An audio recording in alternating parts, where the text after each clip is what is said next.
Have you ever been told that you're too quiet? That silence makes you invisible? What if I told you silence is not emptiness, but focus? This is the story of Arav, a quiet boy who proved that the world often misunderstands calmness as weakness. While others spoke to be heard, Arav listened to understand, and that made all the difference. In a small valley surrounded by mountains, there lived a boy named Arav. He was unlike the others in his village. He didn't shout to win games, nor did he argue to prove he was right. He spoke only when his words could bring peace or purpose. Every evening, while the other boys played and laughed loudly, Arav would walk to the edge of the forest, sitting beside an old banyan tree. He watched the wind move through its leaves, learning the rhythm of silence. Villagers often whispered, "That boy is strange. He never talks. He must be weak." Even his teachers thought he lacked courage. But Arav never tried to prove them wrong. He simply smiled and continued his quiet ways. Deep down, he believed something most people never learn, that still water reflects truth more clearly than a stormy sea. One morning, the sound of drums echoed across the valley. The king arrived on a magnificent white horse, his armor gleaming in the sun. Behind him, soldiers carried a golden chest. The people gathered in excitement as the king spoke. "My kingdom needs not just warriors, but thinkers, not just voices, but minds. I will hold a challenge. The boy who wins will serve as my apprentice and inherit this chest of gold." The chest opened and sunlight danced across the coins. Everyone gasped. Boys from all corners of the valley rushed to join. They stood proudly, their eyes burning with ambition.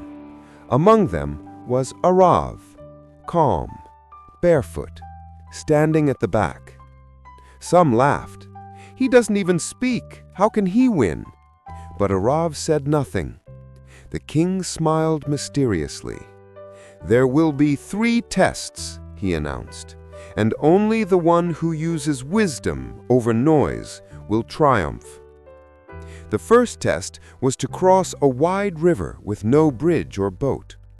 When the drumbeat started, most boys jumped in immediately, thrashing wildly through the current. Some slipped on rocks, others shouted in panic as the water pulled them under. Arav, however, stood silently at the shore. He studied how the current moved, how the leaves floated, where the ripples slowed. Then he stepped forward, steady, patient, precise. He moved slowly, using the rhythm of the river instead of fighting it.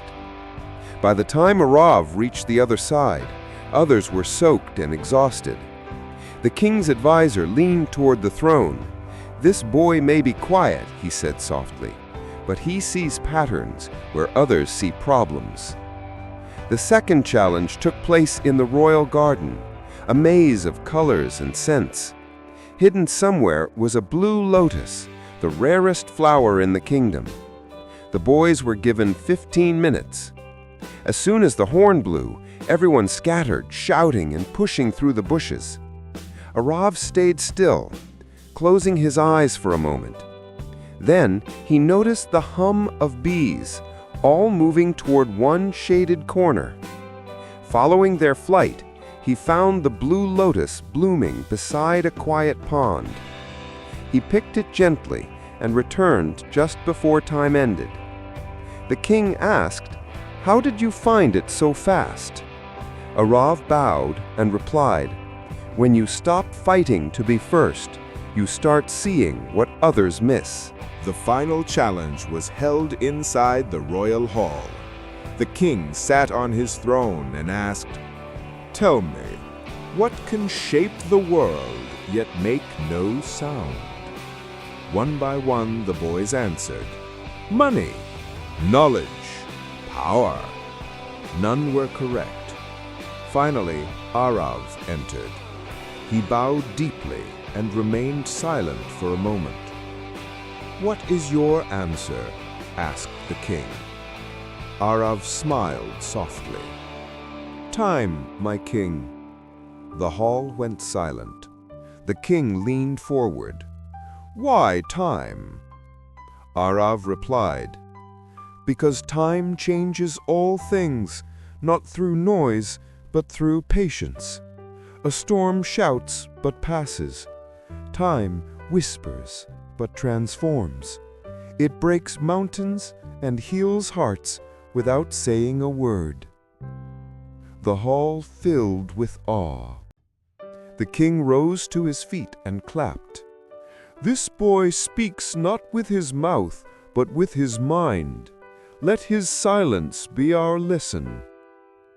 The next morning, the royal messenger announced, "The winner of the king's challenge, Arav, the boy who listened to the wind."